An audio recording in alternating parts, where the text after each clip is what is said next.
Coming up, I delve deep into an Aussie specialty. So why does Australia have such a lethal array of venomous snakes? I'm on a wild, wet and windy visit to Fraser Island. 1,000 kilometres north of here, there's a tropical cyclone. And I come face to face with a dingo. What a sight. Fraser Island dingo.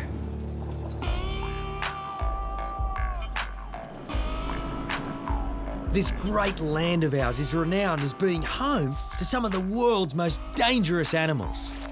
Stories about snakes devouring wallabies, crocs that swim up our streets, spiders that lie in wait under toilet seats, and sharks that hunt down surfers is how the rest of the world think we live day to day. In reality, there's 23 million of us, and most live in urban areas. And nearly everyone will have little to no contact with these deadly critters in their lifetime. There's a whole lot of land in the outback for our wildlife to roam. And that is exactly what they want to do. Especially the ones with the greatest potential to cause us harm. We have 20 out of 25 of the world's most venomous snakes. But here's something that will surprise many. Without fail, every single one of them would rather flee in the opposite direction than confront us. You have to remember, until 50,000 years ago, a mere blip in evolutionary history, the wildlife here had never met humans. What their instincts tell them is that something heavy enough to vibrate the ground they lay on probably wasn't potential prey. In fact, it would more likely be something to fear, so the safest bet was to slither away or hide. And that's exactly what they'd rather do with an approaching human. They certainly don't bite out of malice. So when you hear of someone being bitten, in many cases it's probably due to them trying to corner or handle the snake or even kill it. And often they're intoxicated.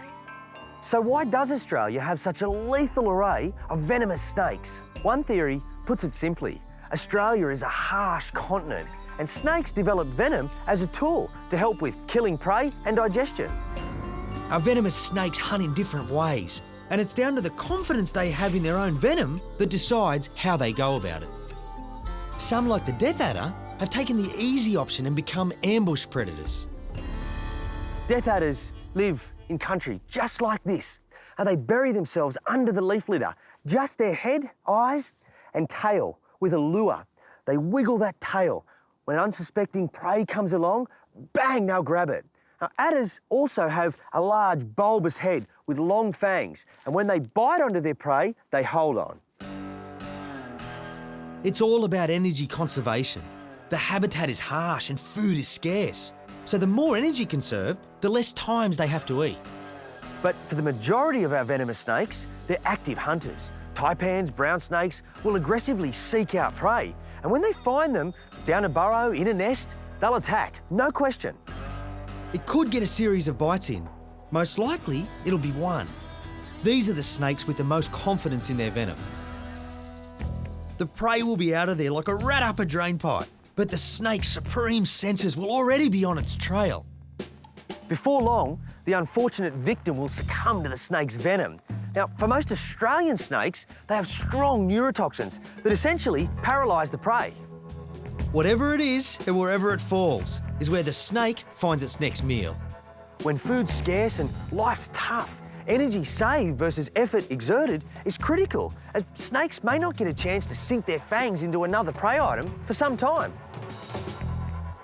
Here's another thing that'll surprise you. Snakes don't always deliver venom with every bite, and when they don't, it's called a dry bite. Wasting it on humans is not the best way to utilise valuable venom. A meal may be along straight after. On average, Australia has 2 deaths a year from snakebite. That's from a figure of around 3,000 bites. More people die from honeybee stings in Australia than from these feared yet widely misunderstood creatures.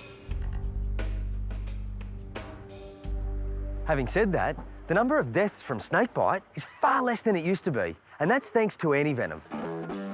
Every 2 weeks at the Australian Reptile Park, we milk over 200 snakes for their venom.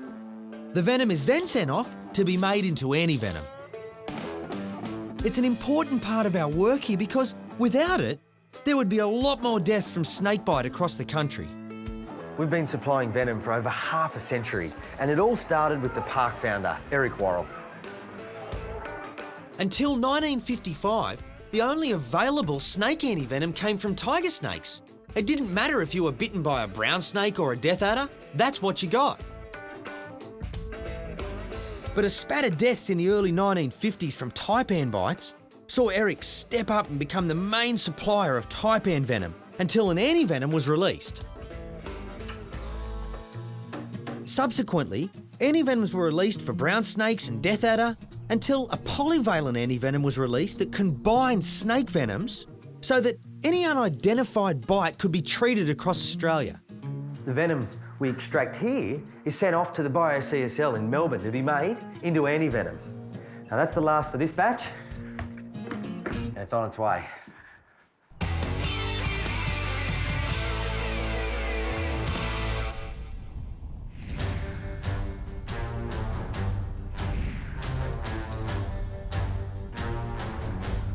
Details of severe tropical cyclone last year.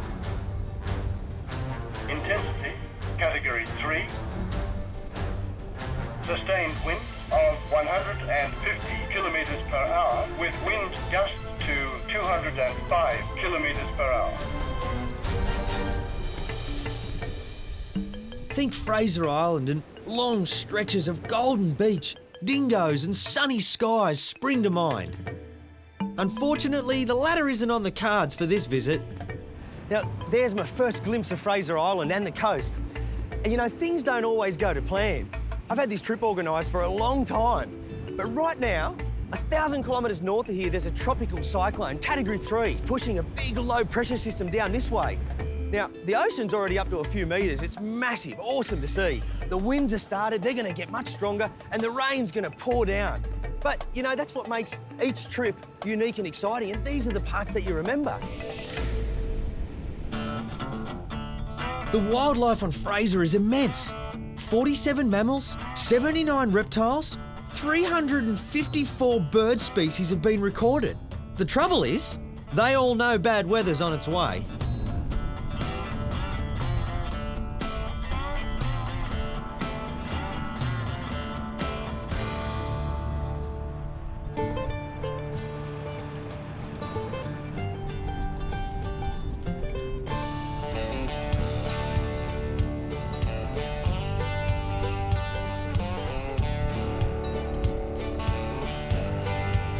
This is 75 Mile Beach. It stretches right up the eastern coast and is so named because, well, it's about 75 miles long. It's forever changing. The wind and sea have that effect on it. In fact, the whole island's in a constant state of flux. For 2 million years, ocean currents and waves have swept sand north along the mainland's coastline. It collected here, covering bedrock that stretched along the coast until sand rose above the water. And that's what we have today, a continually evolving mass, 123 kilometres long and at its widest point, 22 across. Now, you may be asking yourself, how can an island made of sand support all this vegetation? Surely it hasn't got the nutrients needed for life. Well, it has, and the whole island's living proof. It's completely covered in lush greenery. And the greatest thing is, I'm over 200 metres above sea level on a sand island in the middle of a rainforest. Nowhere else on Earth will you find this. Rainforests are specialised ecosystems. They need very specific conditions to thrive. Plenty of rainfall and nutrient-rich soils. The island didn't come with soil for plants to grow in, but if you take some sand, mix through some minerals, some fungi, add a drop of water, plants can grow. And that's exactly what happened.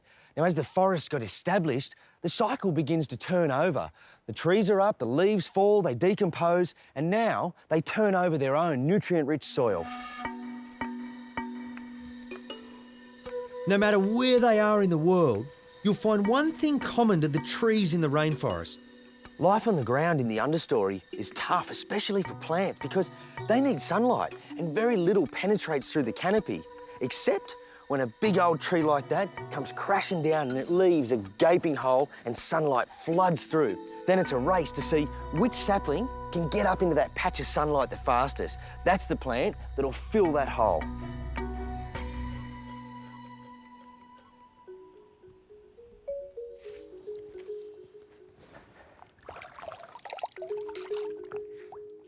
That's beautiful. Fraser Island's creeks and streams have some of the cleanest and most crystal clear waters on Earth. And that's because the water passes through the sand and it acts as one giant filter. The streams aren't the only fresh water on the island. This rough-looking shoreline is actually one of the island's greatest draw cards. Unfortunately, in this weather, you don't get to see what the attraction is. This is the view any other time of year. It's Lake Mackenzie. Now, remember, this is fresh water. It's inland and on a sand island. So how on earth is it here? It's known as a perched dune lake. Its formation is down to the dead plant life covering a bowl in the sand. Over time, all that organic build-up has hardened to form its own bowl. That's allowed rainwater to collect and leaves us with the lake we see today. It's a stunning body of water that would challenge any around the world for its purity.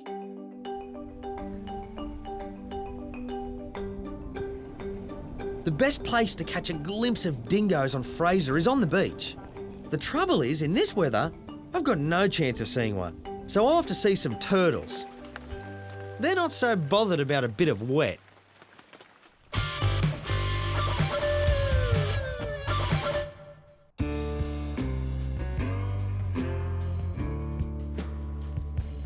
Earlier at the reptile park, I sent off our latest batch of snake venom to the BioCSL labs in Melbourne. It's there that they turn it into antivenom. But snake antivenom isn't all they make. Other countries might have more venomous animals, but ours are certainly the most potent.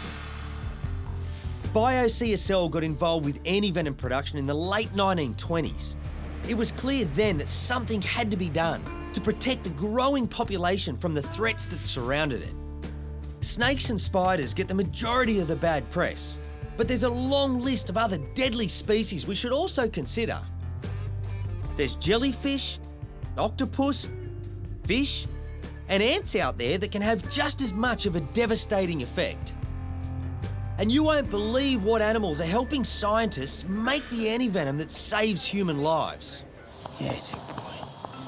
Hey. At this farm, the species that are involved in antivenom production are rabbits for funnel-web spider, sheep for box jellyfish, and horses which produce antivenoms for all the land snakes, plus sea snake, redback spider and stonefish.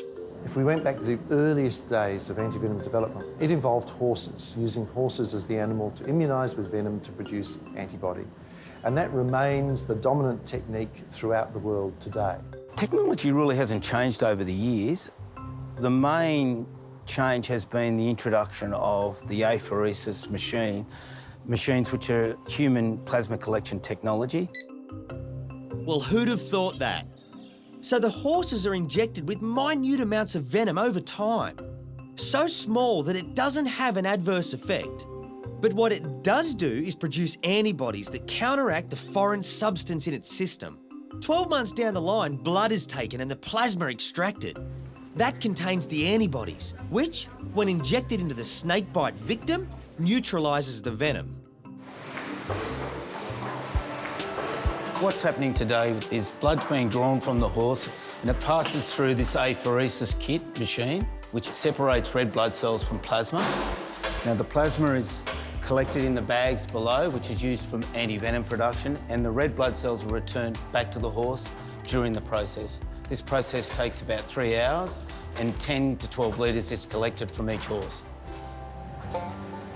Here's our equine antivenom production plant. It's about 5 days from go to woe in this process. We produce enough antivenom so that every hospital in Australia, if they need it, has antivenom available. We make 11 different types of antivenom here. Antivenom for black snakes, taipans, death adders, tigers and brown snakes. We also make a polyvalent antivenom, which is those 5 land snakes combined. a sea snake antivenom, a funnel web spider antivenom, a stonefish, and a box jellyfish antivenom. The one that gets used the most is redback spider. Redback spiders are found throughout Australia because they have actually adapted to live around humans. So virtually every house will have redback spiders. And all the venom from land snakes comes from the Australian Reptile Park.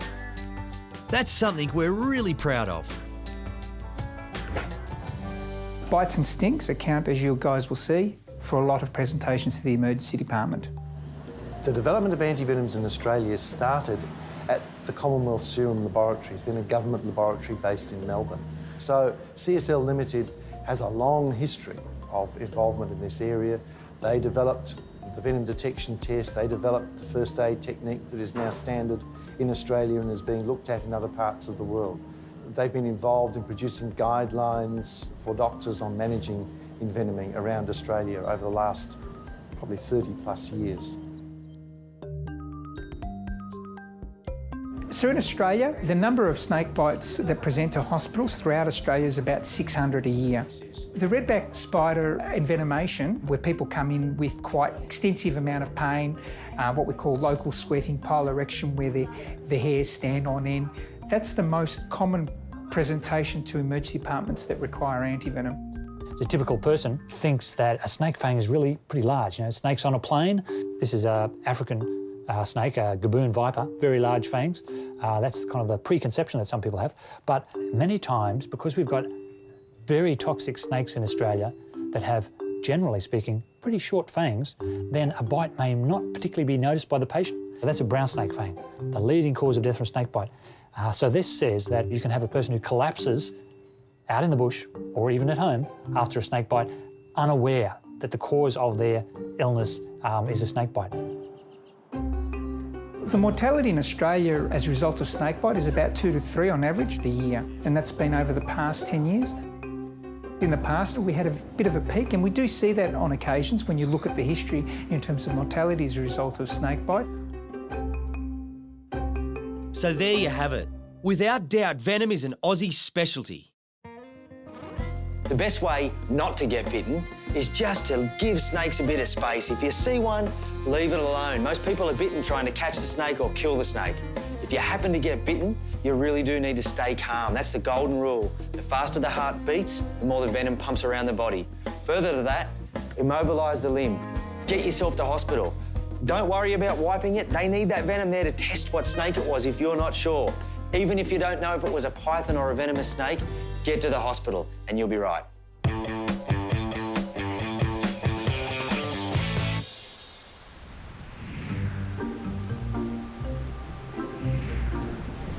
This is Lake Alum, another one of Fraser's stunning freshwater lakes, and it's home to some inquisitive little critters.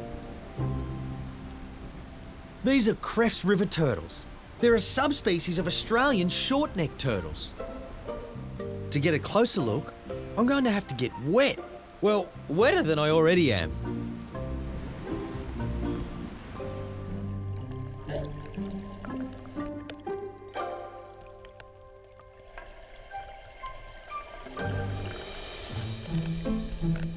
And there we go. They're feeding on fresh shoots and any fruits that drop off the trees. But they're also hunting live prey. Aquatic insects and larvae, crustaceans and any small fish they can catch. They actually start off life as carnivores, but become omnivorous over time, meaning they'll eat both vegetation and meat. They're only found in Queensland east of the Great Dividing Range. But how they got here, across the salt water of the sea into a perched lake on an island, is anyone's guess. That's another world under there. And that's one species that doesn't mind this weather. But this species does. I'm out of here.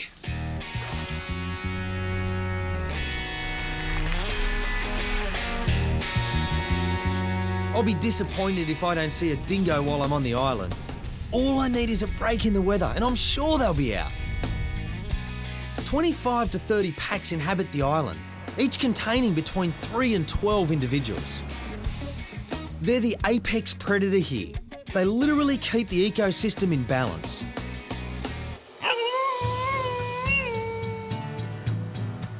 These dingoes are from the north of Fraser. The full, healthy body is a giveaway. They're hunters, not used to human handout. Their diet is varied, made up of birds, reptiles, fish, invertebrates and mammals.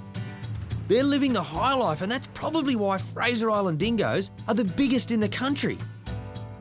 They average 18 kilograms here compared to 16 in Kakadu and 13 in Central Australia. But these amazing creatures have been subject to hatred and persecution ever since Europeans first brought agriculture to our shores.